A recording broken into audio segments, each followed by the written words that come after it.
verb conjugation. conjugation කිව්වහම අපේ හිතට දැනෙනවා බයක්. මොකක්ද මේ conjugation කියන්නේ කියලා. තව ටිකක් සරල කරලා කියනවා නම්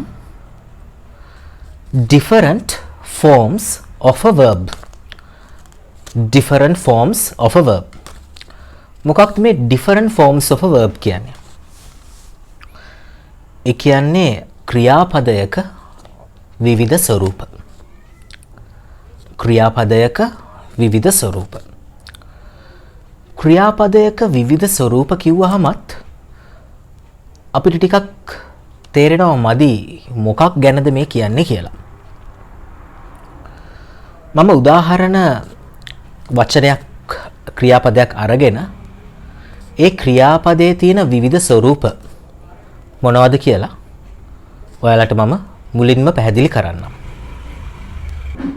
දැන් මේක ස්පෝකන් ඉංග්ලිෂ් ලෙසන් එකක් වුණත් ඔයාලට තේරුම් ගැනීමේ පහසුව සඳහා මම මුලින්ම සිංහලෙන් ක්‍රියාපදයක් අරගෙන ඒ ක්‍රියාපදයෙන් පවතින්න පුළුවන් විවිධ ක්‍රියාපද විවිධ ස්වරූපයේ ක්‍රියාපද මොනවද කියලා මුලින්ම ඔයාලට උදාහරණ කිහිපයක් දෙන්නම්. දැන් මම එදිනෙදා භාවිතයේදී අපි සිංහල කතා කරනකොට අවශ්‍ය වන විවිධ ක්‍රියාපද වර්ග කිහිපයක් මම සඳහන් කරගෙන තියන් ඉන්නවා. දැන් අපි ගත්තොත් යනවා කියන සරල ක්‍රියාපදේ තියෙන්න පුළුවන් මොනවද විවිධ ස්වරූප. මුලින්ම යනවා කියලා තියෙනවා. ඊට පස්සේ යන්නේ කියලා තියෙනවා. ගියා කියලා තියෙනවා. ගිහිල්ලා කියලා තියෙනවා. යන එක කියලා තියෙනවා. ගියොත් කියලා තියෙනවා.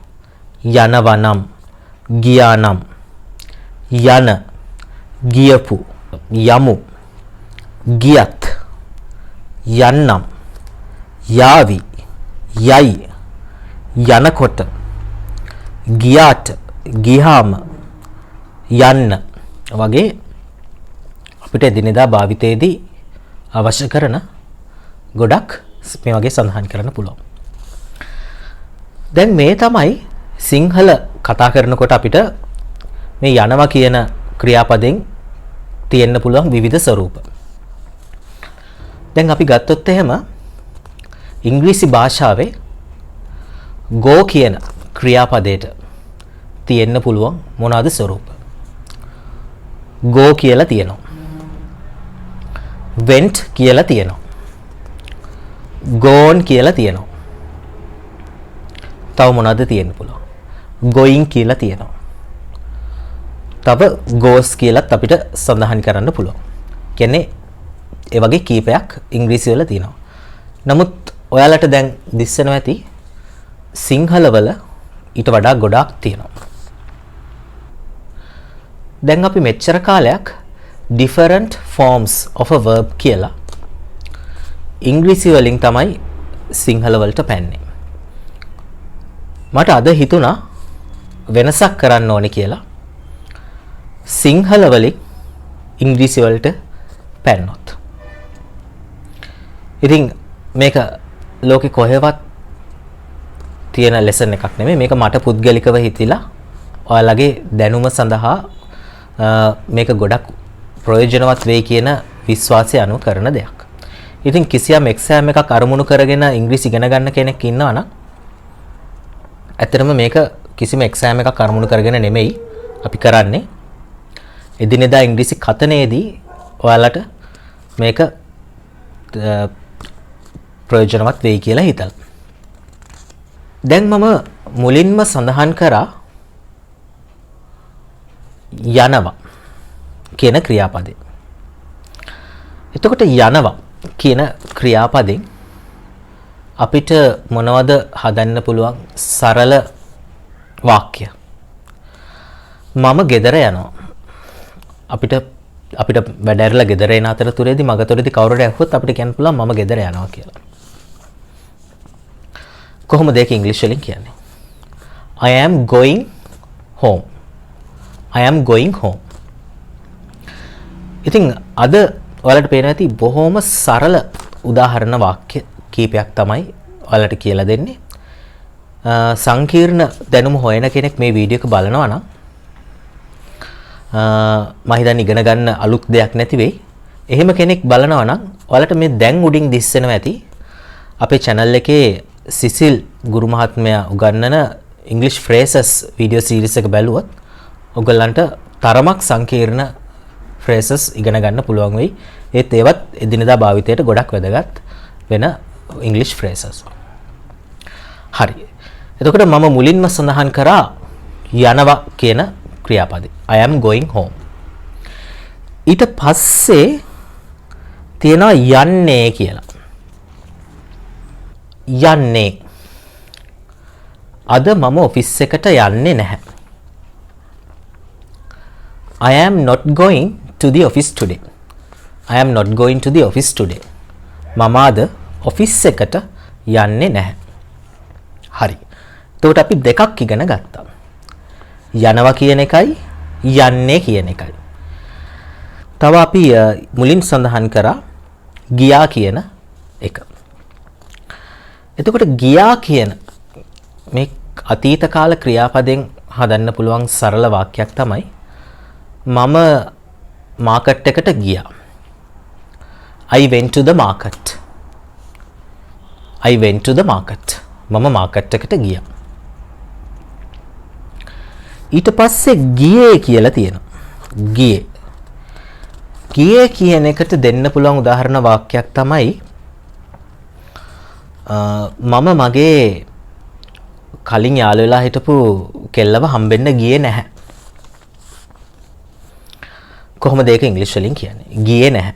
අපි අතීත කාලෙදී නොකරපු දෙයක්. I didn't go to meet my former girlfriend. දැන් former girlfriend කියලා කියන්නත් පුළුවන්. එහෙම නැත්නම් my ex කියලා කියන්නත් පුළුවන්. I didn't go to meet my ex කියලා. දෙකම හරි. ඊට පස්සේ මම සඳහන් කරා ගිහිල්ලා කියන ක්‍රියාපදය. ගිහිල්ලා කියන ක්‍රියාපදෙන් මොකද්ද අපිට දෙන්න පුළුවන් උදාහරණ වාක්‍යයක්? මම නුවර ගිහිල්ලා තියෙනවා. I have gone to Kandy. I have gone to Kandy. හරි.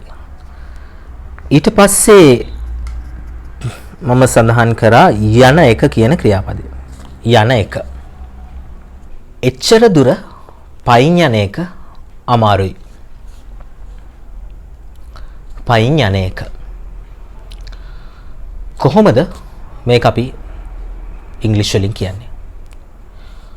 Going there by foot is quite difficult.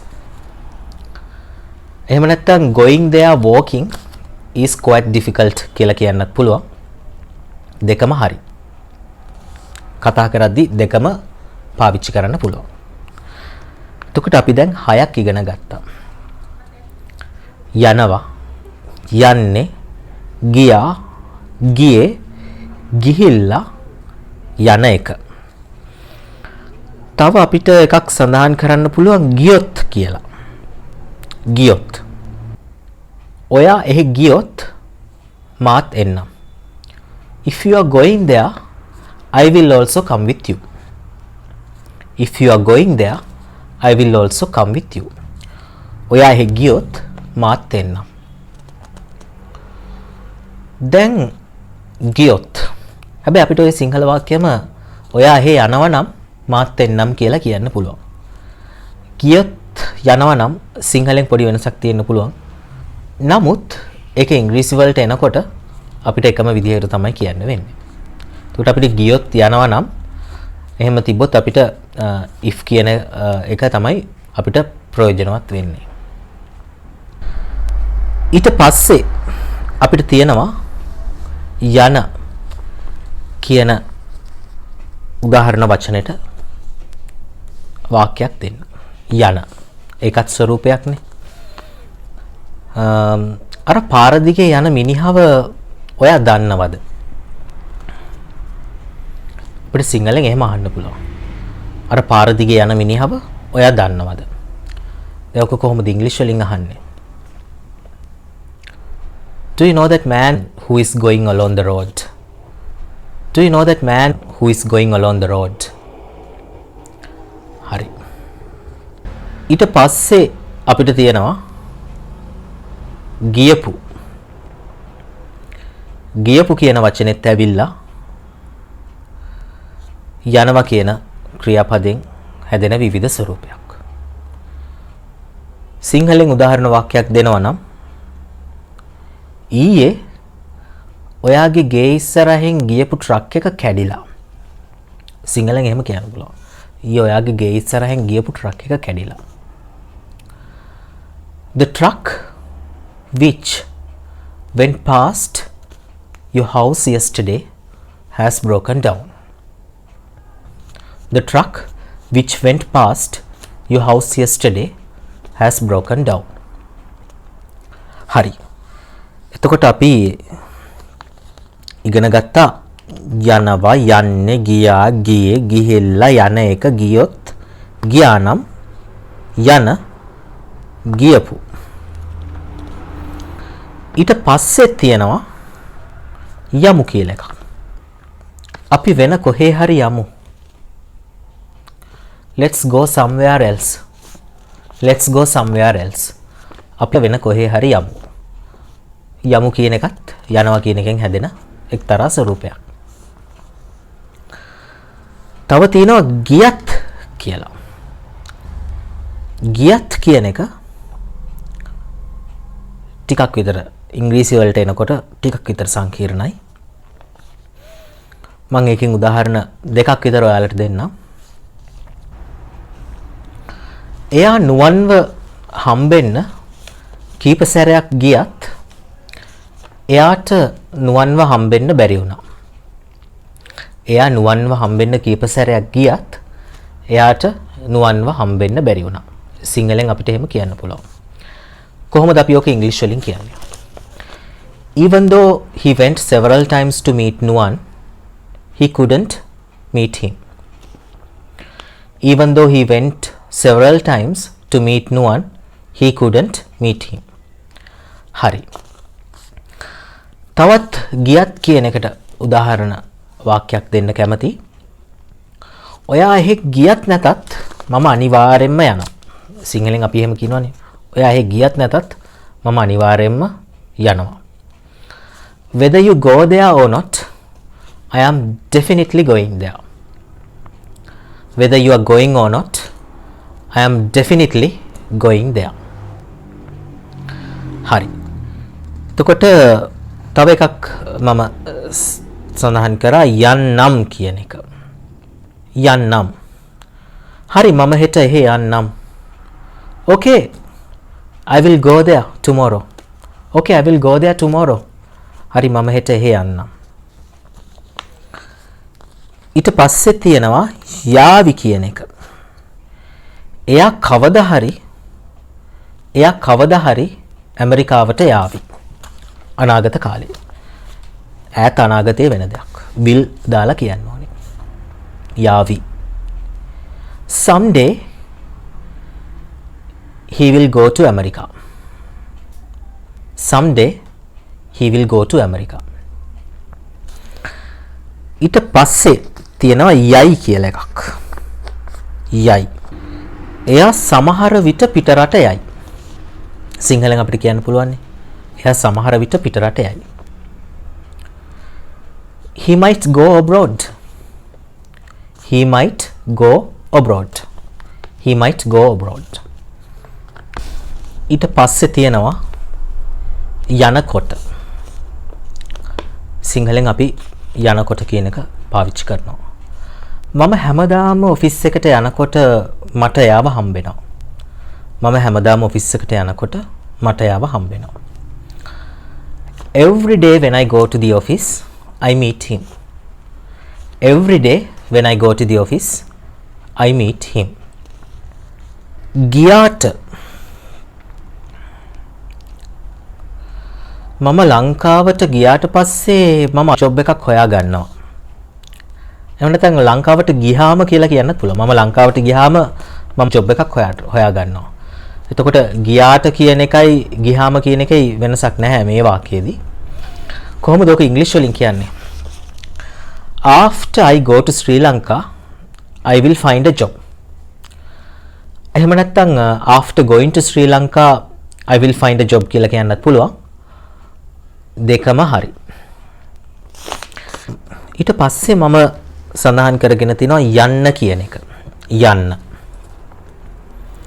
ඇත්තටම යන්න කියන එක මම අවසාන වශයෙන් සඳහන් කරේ යන්න කියන එකෙන් මට ඔයාලට උදාහරණ වාක්‍ය කීපයක් කියලා දෙන්න උවමනාවක් තියෙනවා.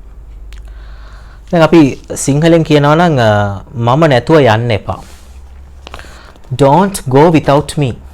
මම නැතුව යන්න එපා. Don't go without me.